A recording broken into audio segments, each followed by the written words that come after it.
मौजाना किस्म की चीजें नहीं आपको लगती कि उनकी आंखें बंद हो गई थी, उन्हें पता ही नहीं था 40-50 फीट ऊपर एक बंदा हवा में तैरता हुआ आ रहा है और मेरी बंदूक उसको निशाना नहीं लगा। मैं बैठ के वेट करूंगा कि वो नीचे उतर आए। इनको पता था ये होने वाला है और इन्होंने वेट किया और इन्होंने उनको करने दिया। इन्होंने को 22 मुल्कों की नॉर्थ थंडर एक्सरसाइज करवाई थी सऊदीया ने। एक डर ये है बैतुल मकदस और वो जो 3 एरिया ईस्टर्न जेरूशलम का जो एरिया है उससे हमास को और फलस्तीनियों के हक को दस्तबरदार कर दिया जाए। इसके अंदर जो ये पहलू रखा आमिर भाई ने, ये अब मैं देख रहा हूँ सोशल मीडिया के ऊपर, शुरू में तो इतना नहीं था लेकिन उसके बाद इक्का दुक्का यूट्यूबर्स ने बात की और अब ये बात काफी बात भी हो रही है। ये जो दूसरा पहलू है ना कि ये कैसे हो सकता है कि वो दुनिया में एक तरफ तो दावे के जनाब टॉप 10 दुनिया की इंटेलिजेंस एजेंसी के अंदर आती है जनाब इनकी, दूसरी तरफ पीछे अमेरिका का हाथ है। हर टाइम अमेरिका की जो छत्र छाया है वो इनके ऊपर है। वो अभी देख लें आप, इनको कांटा भी चुभता है तो वहां से व्हाइट हाउस से जो है ना वो बयान आ जाता है कि जी हम ये हैं वो हैं, इधर से बेड़ा भेज रहे हैं, ये कर रहे हैं वो कर रहे हैं। और हालात ये चल रहे हैं और मीडिया के तो ये हालात हैं कि ये मैंने अभी स्क्रीन शेयर की थी, अगर मेरी आवाज़ ना ब्रेक हो तो मैं ज़रा हल्का सा आपको दिखाता हूँ कि इंटरनेशनल मीडिया जो है ये क्या रहा है। ये डेली मेल है, शायद यूके से ऑपरेट होता है ये एक कैमरा सेट करके ना किसी बिल्डिंग पे तो चुप करके लाइव चला के बैठे हैं। ये देखें, ठीक है, लाइव चल रहा है। इधर कमेंट में सारे जो है ना लिब्रांडू अपना झबड़झूस मार रहे हैं, नाच रहे हैं, कूद रहे हैं, ये हो गया वो हो गया, ऐसे कर दो वैसे कर दो। तो लाइव चला के जगह जगह से मुख्तलिफ एंगल से कैमरे रखे हुए हैं, दुनिया देख रही है और लाइव जनाब गजा के ऊपर लाइव बमबारी हो रही है। यहाँ अभी मैं आमिर साहब बात कर रहे थे और सेकंड स्क्रीन के ऊपर मैं इसको चला के बैठा था और मेरे देखते देखते एक बिल्डिंग के ऊपर और ये उन्होंने लिखा हुआ है बिल्कुल ये लाइव चल रहा है, ठीक है, इसका टाइटल दिया हुआ उन्होंने live skyline of Gaza as Israel bombards Gaza following Hamas biggest so called biggest attack on Israel in years. तो लाइव दिखा रहे हैं, वो मार रहे हैं, 2-4 मिनट के बाद एक बम मार दिया और ये लाइव दिखा रहे हैं और नीचे इधर ये झूल रहे हैं सारे। यहाँ कोई किसी को इंसानियत नहीं नजर आ रही, कोई फिक्र नहीं होगी अब किसी को। ये इंसानियत का ठेका भी मुसलमान ने ले रखा है, बच्चों के ख्याल रखने का भी ठेका मुसलमान ने ले रखा है, बूढ़ों को भी नहीं छेड़ने का ठेका ले रखा है। और इस पे कोई ये नहीं मैं कह रहा, हमें फख्र है इस चीज के ऊपर कि कम अज कम इस्लाम ने हमें इतनी तमीज और इतनी तालीम दी है और ये इस्लाम ने दी है।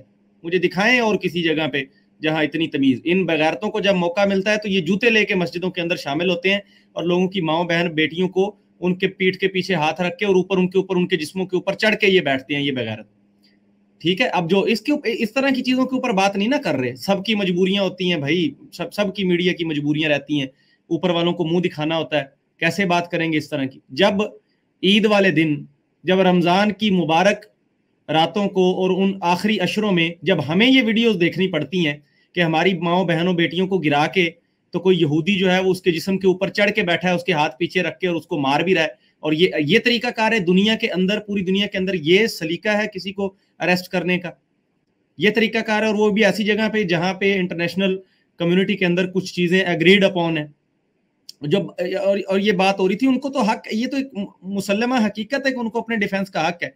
बाइडन साहब की मैं तकरीर सुन रहा था, बड़े जनाब वो कह रहे थे कि जी Israel has the right to defend itself. ये एक लाइन इन्होंने पकड़ी हुई है, जिस तरह हमारे सियासतदानों ने जी हम इखलाक की सियासी फलानी ढिमकानी हिमायत कश्मीर की भी जारी रखेंगे, फलस्तीन की भी, वो जारी है, वो 75 साल से जारी है। इसी तरह बाइडन साहब और इनकी पूरी इंतजामिया ने, अमेरिका ने ना एक जुमला बनाया हुआ है, चाहे इसराइल अटैक ऑफेंस करे या डिफेंस करे, कुछ भी करे, लेकिन इन्होंने एक लाइन जो पकड़ी हुई है लोगों को बेवकूफ बनाने की, वो ये है, Israel has right to defend itself. किससे डिफेंड करने की? वो जिसको एक तरफ आप बोलते हैं कि दुनिया की जनाब वो बहुत बड़ी सुपर पावर है और one of the 10 best agencies में से मुसाद है, फिर उनके पास सबसे ज्यादा न्यूक्लियर पावर है, ये सारा कुछ रखते हुए उसको खतरा है हमास के $250 के बनाए हुए उन शुरली राक्टों से, उसको खतरा है उन निहत्ते लोगों से जो कोई गुलेले पकड़ के खड़ा है और कोई कुछ और वो करेने शरेने लेके घूम रहे हैं, उनसे खतरा है। और उनसे कम ऑन, क्या किसको बेवकूफ बना रहे हैं? और जो पॉइंट्स आमिर भाई ने उठाए, मैंने 3-4 चीजें नोट की थी जो इन वीडियोस के अंदर मैंने देखी। और देखें, मैं एक बात को क्लियर कर देता हूं, मेरे दिल की ये ख्वाहिश है कि अल्लाह करे कि जो मुझे लगता है वो झूठ हो, वो सरासर झूठ निकले, ऐसा कुछ ना हो। ये मेरे दिल की ख्वाहिश है, ये मेरी दुआ भी है, मेरा दिल ये करता है। मैं आधी रात को परेशान बैठा रहूं, कल से ये वीडियोस देखता रहूं और मैं अल्लाह के आगे दुआ करता हूं कि ऐसा ही हो, ऐसा ही हो कि मुसलमान बेचारे जो इतने अरसे से जुल्म सह रहे थे वो जीत रहे हों। जो पाकिस्तानी मीडिया जिस तरह शोर मचा रहा है, अल्लाह करे वैसा ही हो भाई, अल्लाह करे वैसा हो कि उनको इस ऑपरेशन से उनकी जान छूट जाए, उनको आज़ादी मिल जाए। दुनिया में कहीं पे ये नहीं है कि आप आज़ादी की अपनी जंग नहीं लड़ सकते, हर कोई लड़ रहा है, लड़ सकते हैं, ठीक है। लेकिन ऑन दी अदर हैंड जो कुछ चीज़ें हैं जो परेशान कर रही हैं, जिस तरह शेख साहब ने कहा उनको बॉदर कर रही हैं, मुझे वो जो चीज़ें परेशान कर रही हैं वो मैं दोबारा से आपके सामने रख देता हूँ। नंबर 1, जिस तरह टिकटॉक के ऊपर चल रहा था कि जी रियल में पबजी खेल के दिखा दी उन्होंने, वो मेरी आवाज अगर कटे तो मुझे कोई दोस्त स्क्रीन से उतार दे, आपके पास एक्सेस है, आमिर साहब के पास भी, अकरम साहब, ताकि मुझे पता चल जाए। अच्छा, वो जनाब ग्लाइडिंग करते हुए उतर रहे, जज़ाकल्लाह, बहुत शुक्रिया, ग्लाइडिंग करते हुए उतर रहे हैं, सामने एक बंदा कैमरा पकड़ के वीडियो बना रहा है, वीडियो सोशल मीडिया पे चल रही है, और वो बड़े आराम से सुकून से बिल्डिंग के ऊपर उतर रहे हैं। बिल्डिंग के ऊपर क्रॉस बनी हुई है मेरे ख्याल में, उस बिल्डिंग के ऊपर, जो वो वीडियो मुझे याद पड़ती है, और वो उतर रहे हैं, दर्जनों के अंदर हमास के जंगजू वो उतर रहे हैं और खड़े हैं भाई, आगे से कोई रिएक्शन नहीं। यार मतलब कमाल नहीं है? मौजज़ाना किस्म की चीजें नहीं आपको लगती कि उनकी आंखें बंद हो गई थी, उन्हें पता ही नहीं था? ये सामने मेरे से तकरीबन 40-50 फीट ऊपर एक बंदा हवा में तैरता हुआ आ रहा है और मेरी बंदूक उसको निशाना नहीं लगा सकती। मैं बैठ के वेट करूंगा कि वो नीचे उतर आए, वो मेरे पे हमला करे, और मेरे कैमरामैन पोजीशनड है जैसे 9/11 में पोजीशन थे, 10-10 एंगल से वीडियोस निकल के आ रही थी, और पूछो तो क्या, मैं तो ऐसे ही बाहर बादल देख रहा था, वीडियो बना रहा था, और अचानक प्लेन लग गया। जी आप क्या कर रहे थे? ओ मैं तो ये कर रहा था, मैं तो वो कर रहा था। कॉमन लोग होता है ना, मीडिया और ये वो आम बंदे, जब ट्रेंड भी नहीं था इस तरह का सोशल मीडिया पे वीडियोस, और भाई तुम सब पागल थे कि तुम ट्विन टावर्स की तरफ कैमरे करके बस खड़े थे इंतजार में, ठीक है। और यहां भी मैं हैरान हूं भाई, हो रहा है एन मौके के ऊपर, जब वो चीज हो रही है ना, तो कोई ना कोई बंदा मौजूदाना तौर पे वहां खड़ा हुआ था कैमरा लेके पहले से ही, और एजेंसियां सारी झक मार के इनकी सो रही थी या वो लूडो खेल रही थी बैठ के।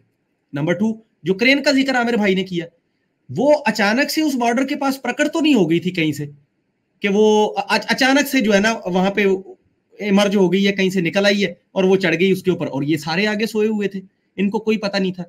जो टैंकों के अंदर इनके बंदे, अंदाजा करें कि पांव पे चल के आने वाले लोग टैंकों के अंदर से इनके फौजियों को बाहर निकाल के जूते मार रहे हैं। क्या यार ये सवालिया निशान नहीं खड़ी करती ये चीजें? इतना इजी है मतलब इजराइल की आर्मी को या इनकी पुलिस को टैकल करना? तो फिर मस्जिद अक्सा के अंदर जो लोग निहत्ते बैठे होते हैं वो भी पकड़ दें, 4 फौजी जाते हैं और 150 मुसलमान को आगे लगा लेते हैं, तो इस तरह तो वो भी पकड़ के इनको लिटा लेते फिर, है जी। अगर मुकाबला यही है कि AK-47 बमुकाबला एक टैंक, और आप समझते हैं कि वो AK-47 वाला उसको हरा सकता है, तो फिर वो भी ठीक है। इन सब चीजों को देखते हुए जो चीज मुझे परेशान कर रही है, और वो रॉकेट्स वाली जो चीज है जी, 5000 रॉकेट एक साथ दाग दिए। सर हमास को पहली दफा को रॉकेट फेंक रहा है, वो तो जितने बनाते हैं टेस्ट करने के लिए भी इधर ही छोड़ते हैं, इनकी तरफ भी, हाँ भी चेक करो कहां तक जाता है, तो छोड़ते रहते हैं। ठीक है, उसमें एक समझ में आने वाली बात है जो किसी हद तक लोग कर रहे हैं, रख रहे हैं कि जी वो अचानक चूंकि एक साथ इतने लॉन्च हुए थे और फिर इधर से भी अटैक हो गया, उधर से भी हो गया, तो मे बी आयरन डोम जो था वो इतनी जल्दी उसका रीलोडिंग टाइम और अलान फलान तो उस चक्कर में चंद रॉकेट चले गए होंगे। चलो ठीक है, ये वाली एक्सप्लेनेशन को हम समझ सकते हैं। वरना दूसरी जो चीज मेरे ज़हन में आ रही है वो अपनी जगह फिर भी खड़ी है कि यार इतना मतलब ढिंढोरा पीटते थे आप तो पूरी दुनिया में, आयरन डोम आयरन डोम आयरन डोम, तो क्या बना फिर उसका? कैसे चले गए वो? और वो रॉकेट जो कैमरे की वीडियो के अंदर बड़े इजीली हमें जाते हुए नजर आ रहे हैं, ये जा रहा है, वो उड़ते हुए जा रहा है वो, और आगे से आपके पास जो उनको इंटरसेप्ट करने के लिए रॉकेट्स हैं वो सुपरसोनिक स्पीड के साथ, वो आवाज की स्पीड से कई गुना तेज जा सकते हैं, और यहां से $300-250 के बनाए हुए रॉकेट। मैं देख रहा था कि इजराइल के जो इनके पास हैं जो उनको इंटरसेप्ट करते हैं, उसकी एक की कॉस्ट शायद $1 लाख है। इतनी हैवी सब कुछ होने के बावजूद, या तो मैं मुसलमानों की एक जज्बाती सी एक्सप्लेनेशन को मान लेता हूं कि भाई बहुत ईमान की ताकत थी उन मिसाइलों के पीछे और पढ़ के फूंक के चलाए गए थे इसलिए पहुंच गए, या फिर ये चीजें सवालिया निशान खड़ी करती हैं कि इनको पता था, इनके पास भी इंफॉर्मेशन थी कि वो ये सब प्लान कर रहे हैं, उनके पास भी टिप थी कि भाई कर डालो, जैसे आमिर भाई ने कहा ना कि वो मैं कहूंगा किसी को कि उनको गलत टिप दी जाए क्योंकि मौका मेरे लिए अच्छा है, क्योंकि इनका बड़ा खास दिन भी था, सुना है उस दिन, तो इन्होंने होने दिया। ऐसा नहीं कि ये गए उनके पांव पकड़े के आओ हम पे अटैक करो, या मैं कह रहा हूं कि हमास में से किसी ने गद्दारी कर दी, मैं ये कह रहा हूं कि समझ लेते हैं जो सामने चीजें हमें नजर आ रही हैं, for the sake of argument उसी को ले लेते हैं थोड़ी देर के लिए। हमास अपनी तरफ से तैयारी कर रहा था, मे भी महीनों से कर रहा था, और इनको शायद पता था, इनको पता था ये होने वाला है, और इन्होंने वेट किया और इन्होंने उनको करने दिया। थोड़ा बहुत डिफेंस किया, कुछ को इंटरसेप्ट किया और कुछ आने दिए। जब आने दिए फिर वेट किया, मीडिया आउटलेट्स को खबर को फैलाने दिया।